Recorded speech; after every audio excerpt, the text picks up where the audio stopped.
O evento em memória às vítimas do Holocausto foi transmitido virtualmente este ano. A CONIB, Confederação Israelita do Brasil, a Embaixada de Israel no Brasil e o Consulado Geral de Israel em São Paulo organizaram uma cerimônia com a participação de sobreviventes, líderes políticos, religiosos e comunitários. Conduzida pelo ator Dan Stuba, a live foi um tributo aos 6 milhões de judeus e outras minorias mortos no Holocausto, vítimas do nazismo, a época mais cruel que os judeus passaram. Boa noite. Em memória das vítimas do Holocausto, esta noite vamos prestar nossas homenagens e manter acesa a chama dessa lembrança, para que nunca mais uma barbárie como essa se repita. Eu perdi tantos amigos, perdi família de 42 pessoas. O fato de meu pai ter passado por tudo isso e ter sobrevivido é um milagre. Há 75 anos, o mundo testemunhou o horror. Horror que milhões de vítimas presenciaram e não puderam suportar. Um horror arquitetado pelo nazismo que exterminou milhões de vidas em 6 anos de guerra. Uma indústria da morte contra homens, mulheres e crianças. Uma guerra marcada por torturas e sofrimentos durante 6 anos. A CONIB, Confederação Israelita do Brasil, entidade representativa da comunidade judaica brasileira, luta, desde a sua fundação, para que a memória das vítimas e dos sobreviventes do Holocausto seja conhecida por todos. Os 6 sobreviventes convidados relataram os horrores que passaram nos campos de concentração e falaram da importância de se relembrar para nunca mais voltar a acontecer.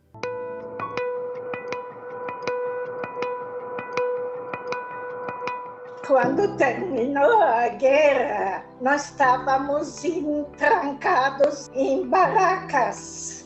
Depois de horas e horas, a gente se atreveu a abrir a porta. Aí vimos que não tinha mais ninguém. Muita dor que eu sinto é do meu pai. Ele foi rezar com um grupo de homens. Foram a Gestapo. Entrou lá onde eles estavam morando. Levaram eles, nunca soube uma palavra, nem dele, nem da minha irmãzinha.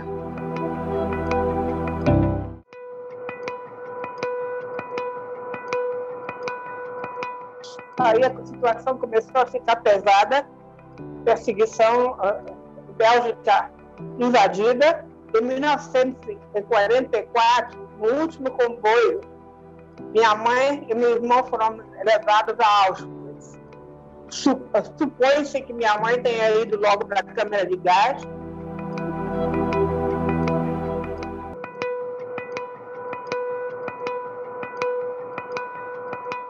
Meu pai era professor universitário, ganhava bem, até os alemães invadirem. Minha mãe era de família rica e era aluna do meu pai. E ela, sendo aluna, meu pai se apaixonou por ela e casaram. Quando os alemães invadiram a nossa cidade, eles nos levaram no campo de concentração. Minha mãe com 39 anos, meu pai com 54. O relato do escritor italiano Primo Levi revelou ao mundo todas as atrocidades de Auschwitz.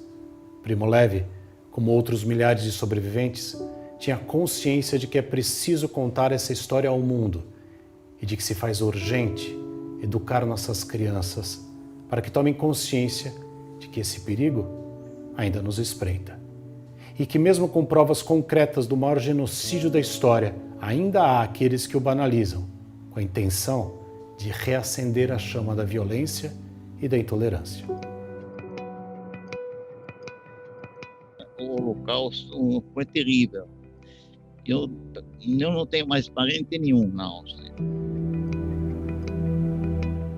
Toda essa história influenciou profundamente minha vida. tanto no lado positivo quanto no lado negativo. Veja, eu nasci em 36 e a maioria dos fatos muito complicados aconteceram em 38, 39. Então eu realmente era muito criança. Muita coisa daquilo que eu posso lhe dizer aconteceu, eu sei por contar dos meus pais.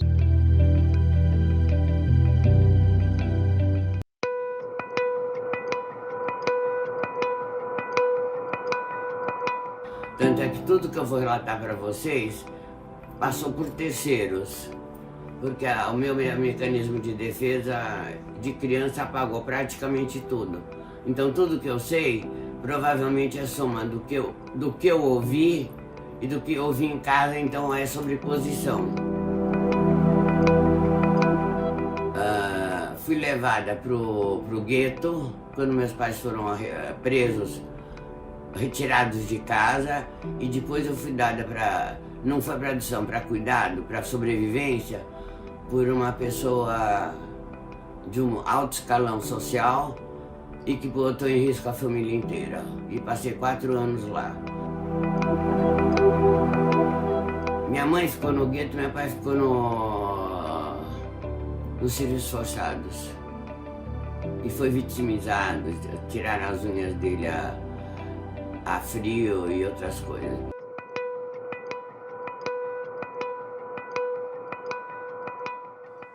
O exército alemão invadiu a Grécia em abril de 1941.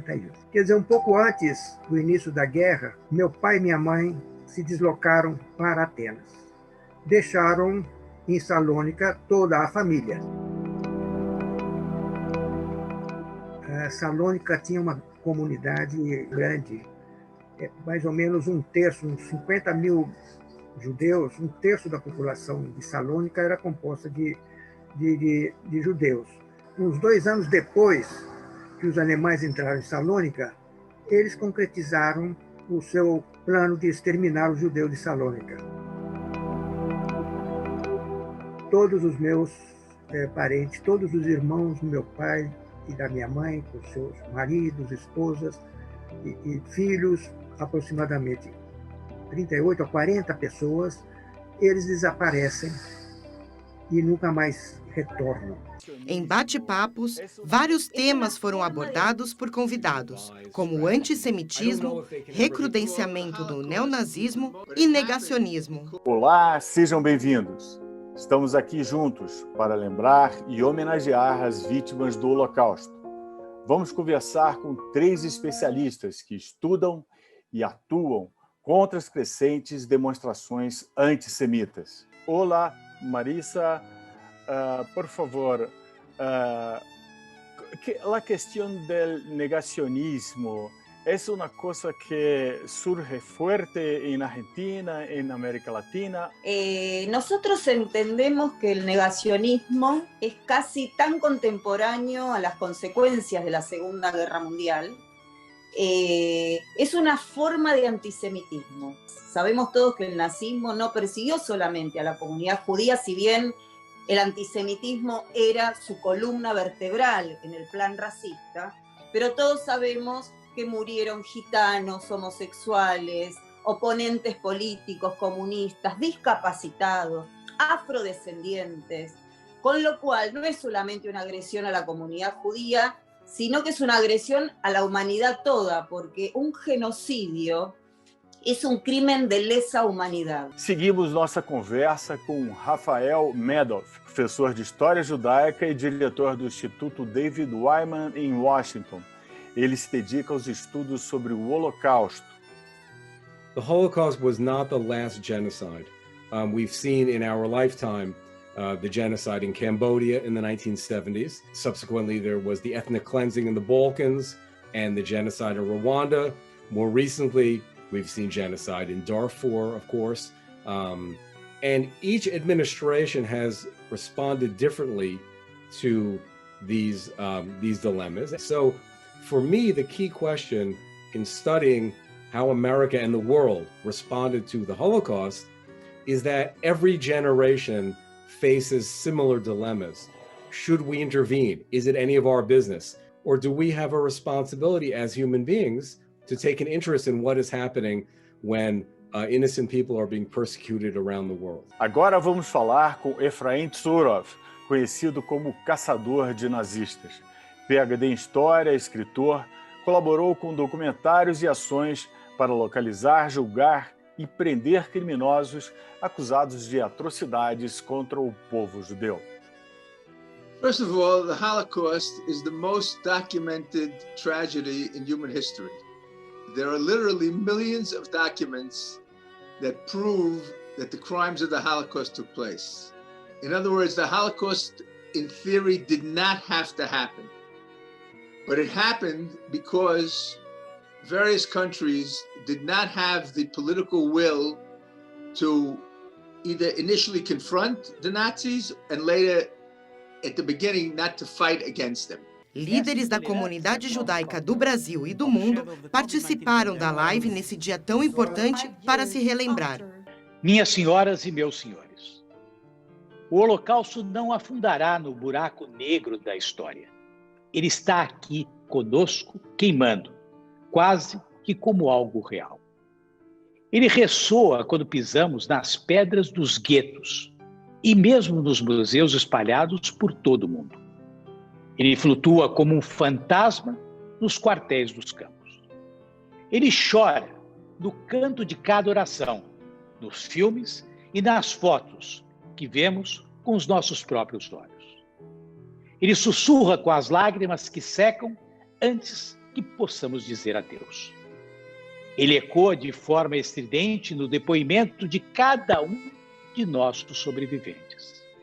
Estes mesmos sobreviventes que caminham entre nós, em casa, para quem o Holocausto e seus horrores estão presentes em todos os dias.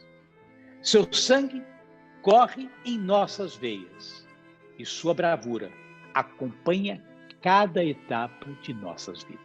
Como presidente da Sociedade Beneficente Israelita Brasileira Albert Einstein, para mim é um orgulho fazer parte dessa cerimônia emocionante que relembra em memória as vítimas do Holocausto. Este ano, com os temas do não ao discurso de ódio e a solidariedade, torna-se ainda mais importante o papel do nosso Einstein em termos de solidariedade e que representa o papel solidário da nossa comunidade. Today, we honor the memory of the 6 million Jews and millions of others who were systematically murdered in the Holocaust by the Nazis and their collaborators. This year's anniversary takes place under the shadow of the COVID-19 pandemic, which has revealed long-standing fractures and injustices in our societies and contributed to a resurgence in anti-Semitism and xenophobia. The Holocaust was the culmination of 2 millennia of discrimination, attacks, expulsions, and periodic mass killings of Jews. It should have ended anti-Semitism for good, but it did not. Anti-Semitism, unfortunately, remains alive and well. Today, white supremacists and neo-Nazis are resurgent, organizing and recruiting across borders, intensifying their efforts to deny, distort, and rewrite history, including the Holocaust. Shalom a todos. Hoje comemoramos o Dia Internacional da Memória das Vítimas do Holocausto. É dia muito emocionante para mim. Como neto de sobrevivente, até que o meu filho, com o nome do meu avô que sobreviveu, de verdade dia de lembrança de pessoas, não só lembrança de nossa perdida nacional de 6 milhões de judeus que foram assassinados durante o Holocausto, mas também dia de lembrança pessoal, onde nossos parentes, avós, bisavós e outros membros da família foram assassinados. Shalom a todos. Neste dia 27 de janeiro, lembramos mais uma vez do Dia em Memória das Vítimas do Holocausto. Este dia nos faz lembrar da tragédia que vitimou mais de 6 milhões de judeus apenas por sua religião. Quanto mais o tempo passa, maior é a necessidade de manter essa memória viva, para que nunca mais volte a acontecer. Today is a day to remember, reflect, and mourn. We come together to honor our 6 million brothers and sisters who perished at the hands of the Nazis. With only few survivors still alive, it is our collective responsibility to listen and share their stories. It is my privilege to join the Brazilian Jewish community as we commemorate International Holocaust Remembrance Day. Nesse momento que lembramos das vítimas do Holocausto, compartilho com vocês uma curiosidade judaica. Dizem nossos sábios, Noah foi o primeiro personagem na Torá a receber o título de Tzadik, um homem justo, um homem sagrado. E por que justo Noah? Explicam os sábios, Noah não teve uma vida fácil. Muito pelo contrário, Noah teve uma vida muito difícil. Passou por um momento delicado na humanidade, onde Deus trouxe um dilúvio. Destruiu o mundo inteiro. E Noah enxergou isso com seus próprios olhos. Toda a humanidade sendo destruída. Mas isso não tirou sua fé e sua coragem, que logo após o dilúvio, recomeçou tudo do zero, a partir de si mesmo e sua família. O Salmo de número 23, segundo a tradição judaica, foi composto pelo rei Davi, em um momento em que ele estava em um oásis no deserto, cercado por inimigos. Pediu dessa forma a ajuda e a proteção de Deus. E conseguiu. Por isso esse salmo se tornou um símbolo contra qualquer forma de discriminação e de perseguição. Que o salmo seja ouvido como um alerta e um pedido para um mundo de liberdade e paz. Nós estamos se preparando para celebrar uma data importante, que é o Dia do Holocausto Internacional. Eu tomei essa oportunidade de sentar do lado do homem mais velho da nossa comunidade, que passou o Holocausto. Quanto o senhor Akiva Kossachovich até escreveu um livro sobre o Holocausto. Infelizmente sobrou pouco. O que eu passei, mais campos, tinha muito poucos.